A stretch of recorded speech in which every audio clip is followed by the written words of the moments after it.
कि हम ही सबसे बड़े हितैषी हैं मुसलमानों के। तो मुसलमान भाइयों, जब इन हितैषी लोगों की इतने इतने दिन तक सरकार चली, तो मुसलमान के घर पर झोपड़ी क्यों दिखाई पड़ती? देश स्वतंत्र होने के पहले हिंदू मुस्लिम की एक ऐसी राजनीति की गई, आजाद तो हम हुए, लेकिन उसी के साथ हम कह सकते हैं कि हम दो भाई हो गए। एक हिंदुस्तान बन गया, एक पाकिस्तान बन गया। लेकिन जिनको अपना वतन प्यारा था, अपनी मिट्टी प्यारी थी, ऐसे मुसलमान इस देश के अंदर रह गए। उन्होंने पाकिस्तान जाना कबूल नहीं किया। और मैं हमेशा कहता हूं, इस देश के अंदर बहुत बड़ी संख्या में ऐसे मुसलमान हैं जिनके पूर्वज हिंदू थे। हिंदू से मुसलमान क्यों होना पड़ा?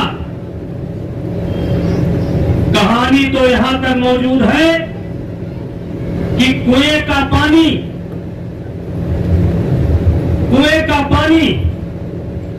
अगर किसी मुसलमान ने पी लिया तो बाद में जितने भी हिंदू उसने पानी पिए उनको मुसलमान करार देने का काम किया गया। ये सारी घटनाएं हमारे देश के अंदर घटी है कि ये तो लखनऊ में मुसलमानों के यहां रह करके आया है, इसलिए इसका धर्म भ्रष्ट हो गया है। और मेरे भाइयों, मैं कहना चाहता हूं, फिर 84 में फिर उस बच्चे के साथ मां जाती है और अलग पाही पर रहती है, और उसी एक बच्चे से कटैला, निदुरा, ये 4-5 गांव इस समय हैं केवल एक छोटी सी गलती के कारण। लेकिन केवल इतना हम लोगों को मालूम होना चाहिए कि आपके बाबा और हमारे बाबा भाई थे। अगर यही इतना भाईचारा आपस में आ जाएगा तो देश की तकदीर बदल जाएगी। जो लोग भी हिंदू मुस्लिम की राजनीति की बात करते हैं वो कहीं ना कहीं गलत हैं और कहीं ना कहीं वो गलत होंगे। किसी के पास कोई फार्मूला नहीं है कि 20 करोड़ 25 करोड़ मुसलमानों को अब कहां ले जा करके बसा दे। किसी के पास कोई फार्मूला नहीं है।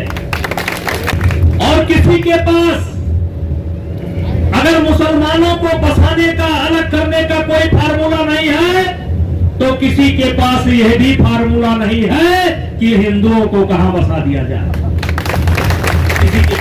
हमें मिलजुल करके रहना है। चाहे नेहरू जी की सरकार रही हो, चाहे इंदिरा जी की सरकार रही हो, या और जो सरकारें रही हो, सबने यही दिखाने का काम किया कि हम ही सबसे बड़े हितैषी हैं मुसलमानों के। मेरी बात को गंभीरता से सुनिएगा कि हम ही सबसे बड़े हितैषी हैं मुसलमानों के।